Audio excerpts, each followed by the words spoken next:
So the most common turn and pinning combination in folk style is probably a half Nelson.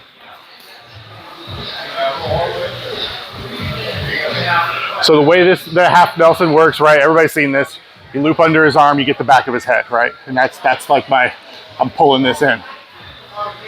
The thing about this is I still have to control this arm, right? Because if you post this arm wide, no amount of turning and pulling, I'd have to take him this way, but I don't have this arm controlled. A good wrestler, they're gonna have a base there. So I gotta get this arm. Same thing, chop, feed. Now I've got a far side wrist ride, now I go with my half. When I do my half, what I don't wanna do is just snake this in. Because he's gonna pinch his elbow and bring it to his hip, and exactly, now he can roll me. I don't want that. So the way I go into a half is I sit up a little bit so they can see, is my wrist is gonna go behind his elbow, and I'm gonna aggressively knock this arm up, and then I'm gonna throw my half. When I throw my half, it's like a karate chop on the back of his head where that knobby point, just below the knobby point, 45 degrees. Now, we have our wrist ride, we have our half. I don't want to drive quite the same way here. It's the same direction, but I'm not just gonna hit that aggressive turn because with this arm trapped, I might roll myself. So instead, what I'm gonna do is I'm just gonna slowly apply pressure in that direction until he starts to crumble. Now that he's crumbled, I can start to release that wrist, let this arm pop out, and turn him.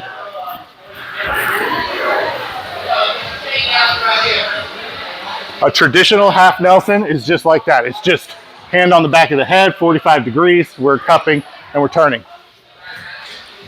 There's also what's called a head wrap half or a chin pick and twist half. So same setup, I've got this wrist, I pull him in, I start to drive over. When I get to here, I drop flat. What that lets me do is it lets me reach and get a hold of his chin. I slowly turn his chin. Yeah, there's a neck crank here.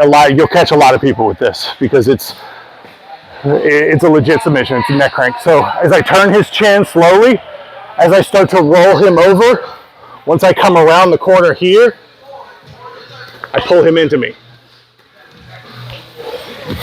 The way the mechanics of what's happening with his neck is his chin's turned and his ear is coming to his chest. This is how Wade pinned everybody. Wade Schalles.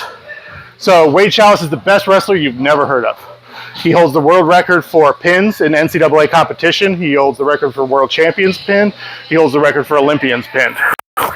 He didn't go to the Olympics because 76 he broke his neck, and in 80 we boycotted the Olympics because of the Soviet Union.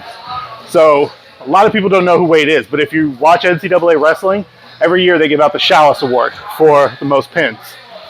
My favorite Wade Schalles story is that in the NCAA finals, and I think it was 72 maybe, he's going with this guy, and there's a stoppage, there's a neutral reset, and so as they're resetting, he drew an X on the mat. They go back to wrestling, and then he pinned the guy on the X. So that story winds up getting, spun up over the years so that people will now say, oh, Wade, we used to draw X's on the mat and pin people on the X. But he's got hundreds of pins, like hundreds of pins. And everything was the same with him. If you pay attention to wrestling, you'll hear people talk about funk, like funk style wrestling, which is bottom wrestling.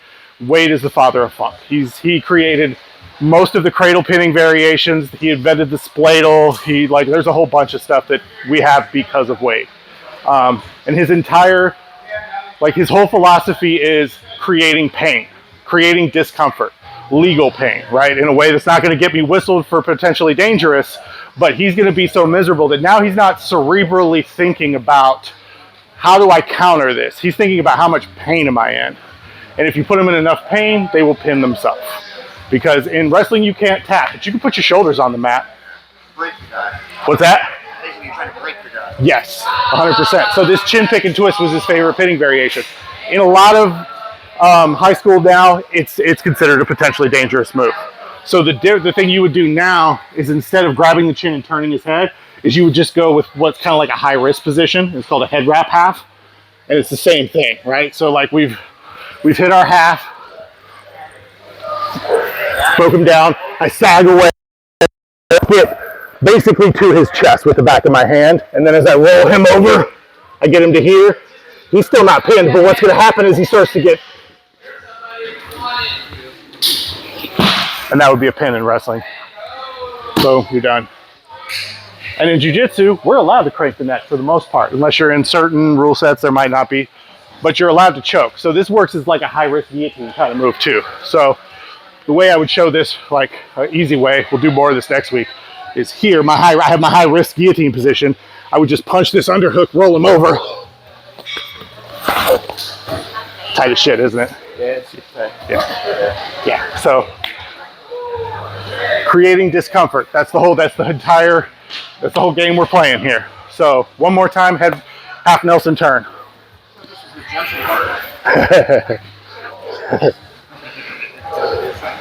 So chop, control, bump it out, half, drive, sag, jump away. If we're just going for points here, it's fine. We just start to release this arm out, get our reverse crossface pressure in. If you got good chest pressure, you might get a choke there, or good shoulder pressure, you might get a choke there. Give that a shot, I'll come around. 1, 2.